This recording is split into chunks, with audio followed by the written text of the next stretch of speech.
தற்போது கிடைத்திருக்கும் அண்மை செய்தி. நெல்லையில் மாணவரை அரிவாளால் வெட்டிய சக மாணவர் யூடியூப் வீடியோ பார்த்து வெட்டியதாக பரபரப்பான வாக்குமூலம் அளித்துள்ளார்.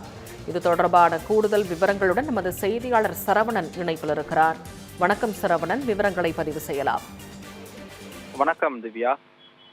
நெல்லை மாவட்டம் பாளையம் கோட்டையில் அமைந்திருக்கக்கூடிய ரோஸ்மேரி மெட்ரிக் மேல்நிலைப் பள்ளியில் இன்று காலை முதல் பாடவேளை முடிந்து இரண்டாம் பாடவேளைக்கு அடுத்த ஆசிரியர் வகுப்பறையில் வரக்கூடிய அந்த இடைவேளையில் ஏற்கனவே இருந்த முன்பகை காரணமாகவும் தொடர்ச்சியாக தனது பென்சிலை எடுத்து வைத்துக் கொண்டு தர மறுத்த அந்த விரோதத்தை தீர்த்துக் கொள்வதற்காக தான் காலையில் வீட்டிலிருந்து கிளம்பி பள்ளிக்கு வந்த 8ஆம் வகுப்பு படிக்கக்கூடிய சக மாணவன் தனது புத்தக பையில் மறைத்து கொண்டு வந்திருந்த அரிவாளால் தன் முன் இருக்கையில் அமர்ந்திருந்த தனது சக நண்பனை அரிவாளால் வெட்டி ஒரு படுகொலை செய்வதற்கான முயற்சியை ஈடுபட்டிருக்கிறார். தற்பொழுது படுகாயம் அடைந்திருக்கக்கூடிய மாணவன் நெல்லையில் இருக்கக்கூடிய தனியார் மருத்துவமனையில் சிகிச்சை பெற்று வருகிறார்.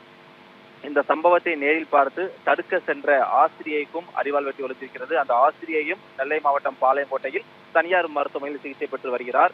இந்த நிலையில் தற்பொழுது விசாரணை வட்டத்தில் சிக்கியிருக்கக்கூடிய மாணவன் போலீசாரிடம் ஒரு பரபரப்பான வாக்குமூலத்தை அளித்திருக்கிறார்.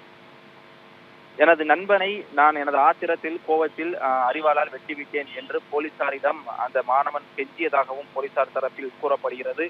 அது மட்டுமல்லாமல் யூடியூப் மற்றும் சமூக வலைதளங்களில் பல வன்முறை காட்சிகளை தான் பார்த்ததாகவும் ஒரு நபரை எப்படி அரிவாளால் வெட்ட வேண்டும் என்ற பல வீடியோக்களை தான் யூடியூபில் பார்த்து அதன் மூலமாகவே நான் கற்றுக்கொண்டேன் என்றும் போலீசாரிடம் வாக்குமூலத்தில் தெரிவித்திருக்கிறார். நெல்லை மாவட்டம் பாளையங்கோட்டையில் தனியார் பள்ளியில் 8ஆம் வகுப்பு மாணவர் மீது சக மாணவர் அரிவாளால் வெட்டிய இந்த சம்பவம் தொடர்பாக தொடர்ந்து சமூக வலைதளங்களில் அதனை பார்த்து எப்படி வெட்ட வேண்டும் என்று தெரிந்து கொண்டேன் என்று போலீசாரிடம் அந்த மாணவன் கூறியது தற்போது ஒரு மிகப்பெரிய ஒரு பரபரப்பை ஏற்படுத்தி இருக்கிறது. அது மட்டுமல்லாமல் அதனை தொடர்ந்து தற்பொழுது குழந்தைகள் பாதுகாப்பு அலுவலர் தலைமையில் மாணவனுக்கு உளவியல் ஆலோசனை தொடர்ச்சியாக நடத்தப்பட்டு வருகிறது. காலை முதலே தற்போது வரை அந்த மாணவன் மிகுந்த ஒரு மன இறுக்கத்தில் இருப்பதாகவும் போலீசார் வழங்கக்கூடிய எந்த ஒரு உணவையும் வாங்கி உண்பதற்கு மறுப்பு தெரிவித்து வருவதாகவும் விசாரணை அதிகாரிகள் நம்மிடம் தெரிவித்திருக்கிறார்கள்.